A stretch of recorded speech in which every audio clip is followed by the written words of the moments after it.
Nous vivons dans un monde tissé de fils invisibles. Ce sont les ondes électromagnétiques. Elles transportent l'information, alimentent nos appareils et nous divertissent.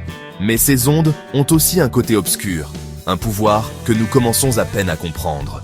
En Afrique, un continent aux prises avec de nombreux défis, la question de la pollution par les ondes électromagnétiques émerge lentement de l'ombre. Ces ondes sont partout. Elles émanent des téléphones portables, un outil omniprésent qui transforme l'Afrique. Elles rayonnent des antennes de télécommunications, désormais un spectacle familier dans nos villes et villages. Même nos maisons sont remplies d'appareils émettant ces ondes invisibles. L'air vibre de leur présence silencieuse. Cela ne veut pas dire que les ondes électromagnétiques sont intrinsèquement mauvaises. Elles font partie de notre monde naturel, même nos propres corps en émettent. Cependant, c'est le volume important d'ondes artificielles, en particulier dans nos centres urbains en développement rapide, qui suscite des inquiétudes. La question n'est pas de savoir si ces ondes sont présentes, mais comment nous pouvons atténuer leurs risques potentiels tout en profitant des avantages de la technologie qu'elles permettent. L'Afrique, avec sa population croissante et son adoption rapide des technologies, se trouve à un point crucial de cette conversation mondiale. De sources à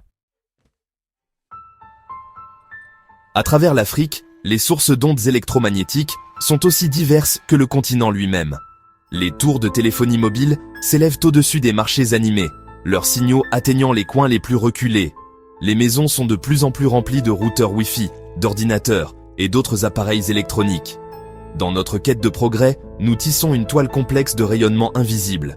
Les implications pour la santé d'une exposition prolongée à des niveaux élevés de ces ondes sont encore à l'étude.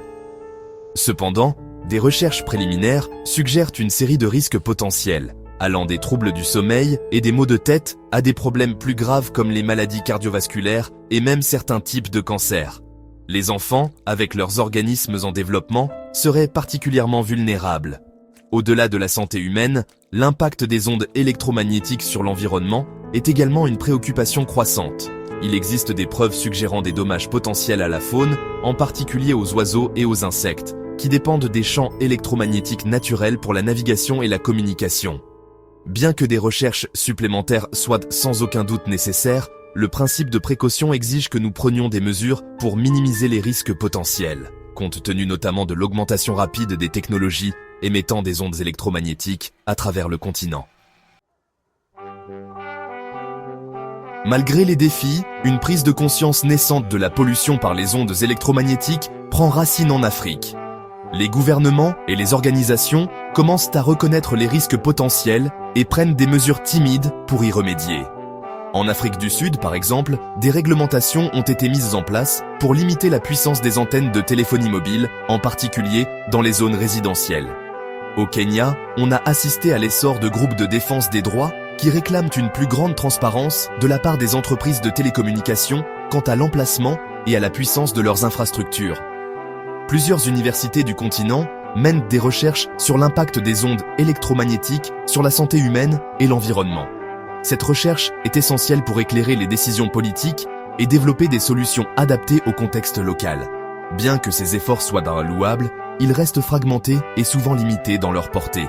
Il est urgent d'adopter une approche plus coordonnée à l'échelle du continent pour relever ce nouveau défi.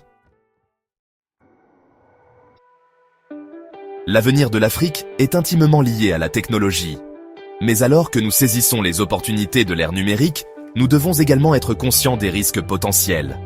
Aborder la question de la pollution par les ondes électromagnétiques ne signifie pas rejeter la technologie, mais l'utiliser de manière responsable et durable. Les gouvernements ont un rôle crucial à jouer.